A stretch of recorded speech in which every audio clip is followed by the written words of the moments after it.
Assalomu alaykum, hurmatli qarindoshlar. Bugun sho'purlik nazariya darsimizninki 3-chi darsni o'rganib o'tamiz. Bugungi darsimiz mashinaning o'lchami, bexatarlik tasmasi, bosh yo'langich qismi, mashinaning chaqi va shu 4 mazmunga doir muhitni qo'g'dab tejashlik haydash to'g'risida bo'ldi. Qani bir oldi bilan mashinaning o'lchami. Ya'ni bu yerdagi mashinaning o'lchami biz almoqchi bo'lgan pravninki, ya'ni B tipliq pravninki haydayoladigan mashinaning o'lchamini ko'rsatmoqchi. Personal auto, ya'ni shaxsiy mashinaninki o'lchamini ko'rsatmoqchi. Ya'ni biz almoqchi bo'lgan pravda haydamoqchi bo'lgan mashina kengligi 2 metr 55 santimetrdan oshib ketmaslik kerak. Mashinaning kengligi. Bu mashinaning kengligi agar asfalt yotqizilgan yo'lda bir xil, asfalt yotqizilmagan yo'lda bir xil bo'ldi. Ya'ni asfalt yotqizilgan yo'lda 255 metr, asfalt yotqizilmagan toshliq yo'llarda 220 metrdan oshib ketmaslik kerak. Endi bu yerda nima demoqchi desanglar, normalda bir mashinaning kengligi 255 unda bo'lmaydi-chu, unchalik keng emas, lekin biz ba'zida mashinaga yük basib mang'an vaqtimizda, masalan, mashinaning yon tarafidan chiqib qolgan vaqtida, chiqib qolgan butun qismini qo'shib demoqchi-chu.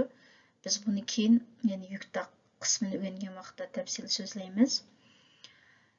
Onda mashinaning egizligi 4 metrdan oshib ketmaslik kerak.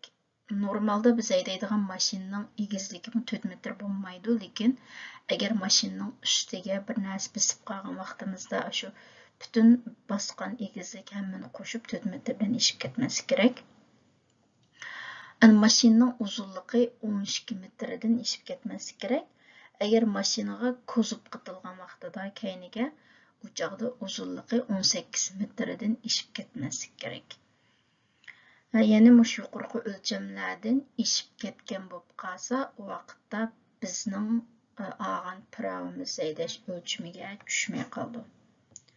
Çünkü bu mazmunlarni bir yodda tutsanlar yaxshi bo'ldi. Endi ikkinchi nuqtamiz bexatarlik tasmasi, xordiyol, ya'ni mashinaning tasmasi. Amaliyot darsida normalda tasmani qanday taqashni hammani tafsili o'rgatuvchi, lekin ba'zi bir nazariya bilim uchurlar sizlarga cho'qim ini qo'yib ketish kerak. Ya'ni tasma taqash majburdir, ya'ni mashinada o'tirgan har kim uchun. Ya'ni xordiyol sifirplext. Yani mashinaning haydigan adam bo'lsin yoki mashinaning keynida o'tirgan adam bo'lsin, har kimga tasma taqash majburdir.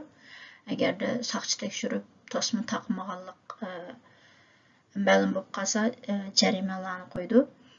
Ondan tasmani badanga cho'qim ching taqash kerak, ya'ni to'g'ri taqash usuli bo'yicha badanga ching taqash kerak. Ya'ni bunda beshimizdan kirgizib qo'yaplam, kirgizganimizni kirgizmay unda taqsaqmi, yani o'xshashlam tasma taqmaganga barabar.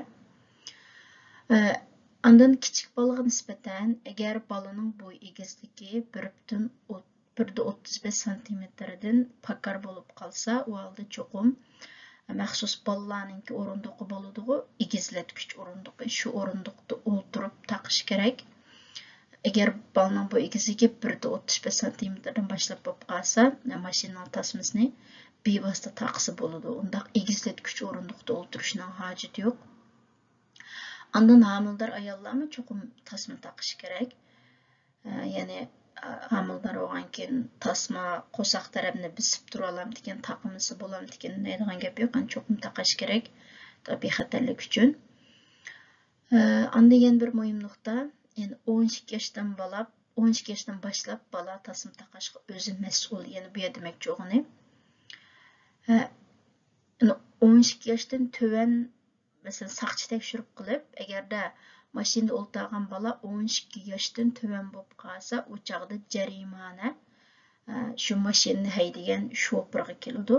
Lekin bola 12 yoshdan yuqori bo'lib qolsa, jarimani shu bolaning o'ziga keladi demoqchi. Ya'ni bola tasma taqashga o'zi mas'ul. Agar 12 yoshdan yuqori bo'lib tasma taqmay qolib qolsa, jarimani bolaning o'ziga keladi. Yani to'laydigan odam men olam ota-onasi bo'lishi mumkin endi.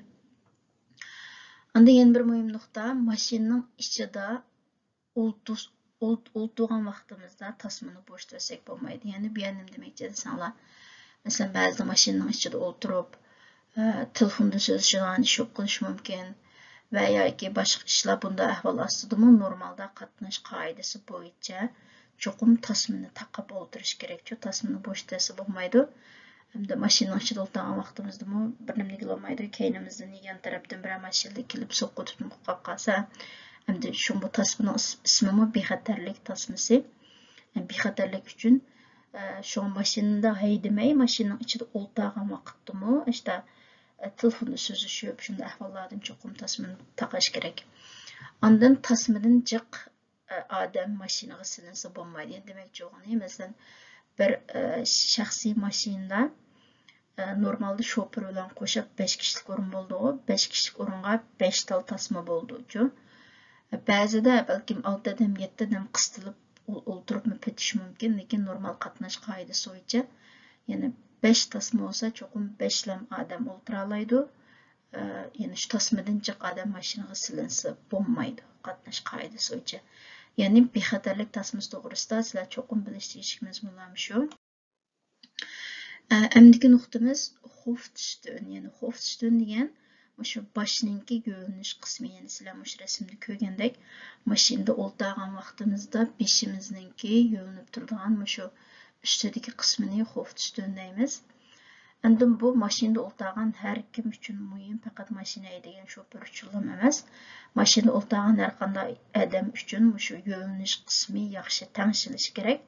Bu qanday tanishil degan vaqtda, ya'ni sizlar rasmda ko'rgandek, shu Hofstönninki, ya'ni boshi yo'langich, shu beshimizning usti taraf bilan teng bo'lishi kerak. Masalan, o'ttiridagi rasmdagi eng yaxshi tanishilgan holati, o'ng tarafdagi rasm qarasanglar,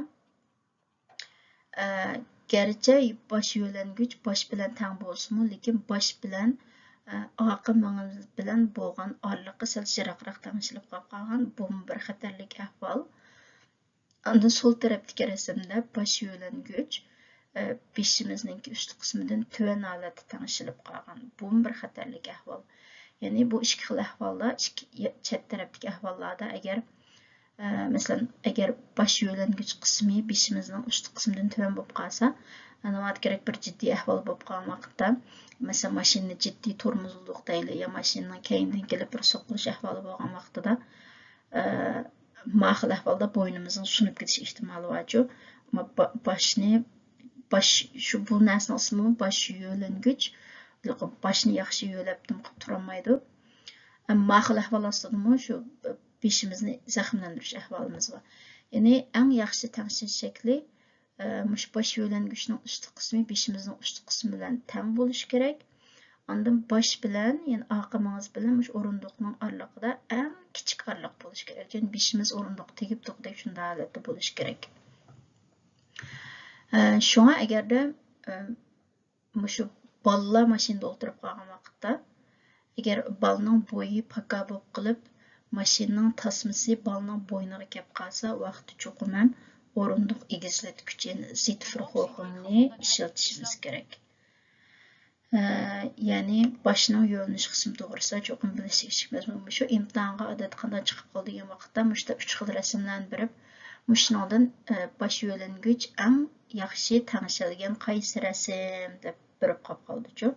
Shu vaqtda shu boshning ust qismi bilan teng oraliqda bo'lgan beshimiz bilan o'rindiqning oraliqi eng kichik bo'lgan shu rasmni tanlasanglar bo'ldi. Mushundagi o'ttirdagi rasm eng yaxshi deb tanishiladi. Endi mashinaning chaqiga keldik. Mashinaning chaqini odatda mashinani haydashdan burun tekshiramiz. Mashinaning chaqininki, ya'ni yil o'qgan vaqtida ma'lum bir bisim bo'ldi. Bu bisim eng oz deganda 1,16 mm bo'lishi kerak. Ondan bu bisimninki eng muhim roli suvni tez bir taraf qilish, ya'ni masalan yomg'ir yoqqan vaqtida va yoki yo'lda suv yig'ilib qolgan yo'llarda mang'an vaqtida shu chaqninki bisimining yaxshi bo'lishi shu suvni tez bir taraf qilishga foydali. Unda mashinaning chaqi ba'zi qishliq chaq, yozliq chaq deb ikkiga bo'lindi. Endi Gollandiyada qishda unchalik sovuq bo'lib ketmaganligi uchun Qishliq çaq mecbur emas. Bazı soğuk dövlətlerde çoxum işletiş gerek. Qishliq çağının bisimi 4 mm, yani normal çağının bisimi 1,6 olsa, qishliq çağının bisimi 4 mm boldu. Qishliq çağını temperatura 7 gradusdan tön bolğanda işletken yaxşı. Eğer 7 gradusdan yuqur bolğan vaqtda qishliq çaq işletken vaqtda tormuz arlıqı uzurab ketidi. Yaxşı emasçu. Bularni faqat bilib qo'ysanglar bo'ldi, lekin Gollandiyada qishliq chaq ishlatish majbur emas. Qishda pek sovuq uchun. Ondan chaqninki yilininki shu oz jiq bo'lishi ba'zi omillarga bog'liq.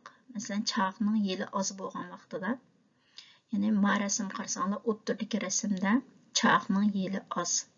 Bunda ahvol ostida may jiq ketadi. Hem çaq tez upurab ketidi, tez buzilib ketidi. Agar chaqning yili jiq bo'lib qolsa, mana eng chetdagi rasm chaqning yili jiq bo'lib qolgan rasm. Qarasanglar, chaq butunlay yerga tegmaganchu. Bunda ahvol ostida chaq shu yili jiq bo'lib qolsa, yerga to'liq tegmaydi. Ham yilqi mashina haydagan vaqtida bir xil sakrab minib qolgandek bir tuyg'u bo'lib qo'ydi-chu. Masalan, meni rasmini boqqan Aş velosipedning yili jiq bo'lib qolsa, xuddi chaq bir xil sakrab ketadi, shunday bir holat. Ondan eng chetdagi rasm, ya'ni xud degan rasm, chaqning yili eng yaxshi shaklda nim qilgan rasm. Qarasanglar, chaqninki tishliq chaqlari yerga to'liq tekkan, mushu eng yaxshi holatchu. Ya'ni chaqninki yili yaxshi bo'lgan vaqtida maymi oz ketadi, chaqmi jiq upurmaydi. Hem haydash jihatdan qulaylik bo'ldi. Chaqning yilini shu mashina haydashdan burun tekshiramiz. Har 2 oyda bir qitim tekshirsak bo'ldi. Ondan chaqda bunda bir narsa bor, ya'ni bu narsani fentiol dop deymiz, ma yeshil rangdagi. Ya'ni yel o'g'an vaqtida mashinaga mushni chiqarib o'tib turib yel uramiz-chu, normal velosipedlardan bo'ldi-ku. Mushu fentiol dopning ichida bir xil gaz bor. Mushni itib qo'ygan vaqtida shu yelning qochib ketishining oldini oladi, ham issiqlikqa qarshi turish roli bor-chu. Ya'ni bu cho'qim mashinaning chaqida cho'qim bo'lishi kerak bo'lgan bir bir narsa. Endi eng oxirgi nuqtamiz muhitni qo'g'dab tejashga haydash. Ya'ni bu muhitni qo'g'dab tejashga haydash mayli nazariya imtihonida bo'lsin va yoki amaliyot imtihonida bo'lsin diqqat qilgan muhim nuqtalarning birisi. Bo'libmi amaliyot imtihonida imtihon olg'uvchi odam diqqat qilgan 3 muhim nuqta: bexatar haydash, qatnash qoidasiga rioya qilib haydash, ondan muhitni qo'g'dab tejashga haydash. Ya'ni bu muhitni qo'g'dab tejashga haydash deganda qanday mazmun degan vaqtida, masalan, mayni, benzinni qancha ko'p ishlatsak, garchi benzinni o'zimizning pulimizga olsaqmi, lekin qancha ko'p ishlatgan sari shuncha ko'p zaharli gaz qo'yib turadi. Qancha ko'p zaharli gaz qo'yib bergansa, bu muhitga ziyonliq degan gapchu. Shu mashina degan vaqtida o'zimning puli o'zim qochildim emas, balki imkon bor o'zimizning pulni tejab, muhitni qo'g'dab tejashga haydash intayin muhim. Hamda bu qanday nuqtalarda diqqat qilamiz degan vaqtida, ya'ni turintal degani bu odatda xudliq mashinalardan bo'ldi, avtomatik mashinalarda yo'q bu turintal degan narsa. Ya'ni sxaklin degan shu mashinani xudga silish. Yani 1-chi xod, 2-chi xod, 3-chi xod, 4-chi xod, 5-chi xod, arqa xod deb xodlar bo'ldi. Agar bu darsni anglagan vaqtida faqat mashina haydab boqmagan qarindoshlar bo'lib qolsa, shunda mashinada o'tirgan vaqtinglarda, yininglarda shopirning yonida o'tirgan vaqtinglarda diqqat qilib baqsanglar, bu nazariya mazmunlarni texim yaxshi tushunishinglarga foydasi bor. Agar mashina haydab boqqan odam bo'lsa, mening bu yerda xod deb turintal degandim demoqchi o'g'limni meningcha tushundinglar deb o'ylayman.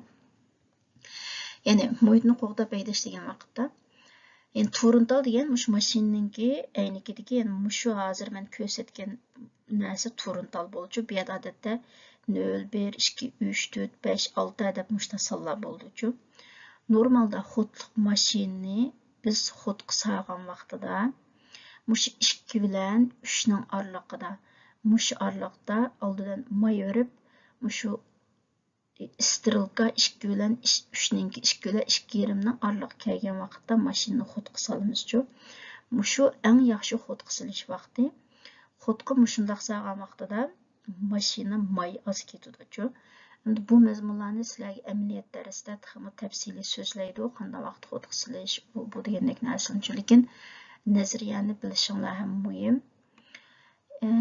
Ya'ni mush 2 bilan 2,5 aralığında xotqa salgan vaqtida may az ketadi. Ondan laxı turun firmaga minder brandstof, ya'ni mesela xotqa salgan vaqtida biz mushu mayni rasa birib, mush mesela 4 bilan 5'ning aralığında xotqa saldık deyli. Unda vaqtda may tixinbek jiq ketadi-chu. Yani 2 bilan 2,5'ning aralığında, 2 bilan 3'ning aralığında xotqa salsak may az ketadi. Yani şunu demekçi, yani tön aylanish davrida may az ketadi, yuqori aylanish davrida may jiq ketadi deb mushun demekçi. Ondan başta süratni tezletip, ondan xotqa salgan yaxshi. Bu yer demekçi o'g'ni. Mesela biz mashinani qo'zg'atdik, oldidan birinchi xotqa silib mashinani qo'zg'atib haydaymiz. Onun keyin ikkinchi xotqa, ondan keyin 50 degan tezlik chiqqanda 3-xotqa salamiz. Mesela 3-xotqa salgan vaqtida oldi bilan mashinaning tezligini 40-50 ga chiqarib o'tib, undan keyin xotqa salsak may az ketadi demekçi. Ondan yana bir nuqta. Asti suratda deydigan vaqtda may jiq ketadi, yuqori suratda deydigan vaqtida may az ketadi. Bu nima degan gap desanglar, masalan, Zandamdan Amsterdamga 2 yo'l bor deylik. Bir yo'l tez suratli tosh yo'ldan boramiz, 15 kilometr umumiy masofa. Ikkinchi yo'l oyliklar ayni yezlardan boramiz, umumiy masofa 15 kilometr. Belkim siz 15 kilometr borgan keyin may az ketadi deb o'ylashingiz mumkin, lekin amaliyotda gerçi tez suratli tosh yo'lda borgan vaqtda umumiy masofa 20 kilometr bo'lsa-mu, shu 20 kilometrda borgan vaqtida may 15 kilometr borgan vaqtda qaraganda azroq ketadi. Ya'ni mashinani yuqori suratli tosh yo'lda tez suratda deydigan vaqtida may az ketadi. Belki asti suratda deydigan vaqtida may jiqroq ketadi. Chunki asti suratda unda mahalla ichi yo'lda borgan vaqtlarda unda yo'llarda ko'pincha ahvollarda qatnash chiroqlari ko'p bo'ladi. Balkim har bir qatnash chirog'i yongan vaqtida mashinani tormozlab to'xtatishimiz kerak, unga may ketadi. O'ngga, so'lga qayrilgan vaqtda mashinaning suratini astiltimiz, tormozlaymiz. Yani unga may ketadi. Gerçi 15 kilometr yo'l borgan bilan, lekin arliqda mashg'ulotlar jiq bo'lganligi uchun asti suratda deydigan vaqtida may jiqroq ketadi. Unda yana bir nuqta, kruz kontrolini ishlatgan vaqtida may az ketadi. Yani kruz kontrol degan nima degan vaqtda bu muqim suratda minish sistemasi.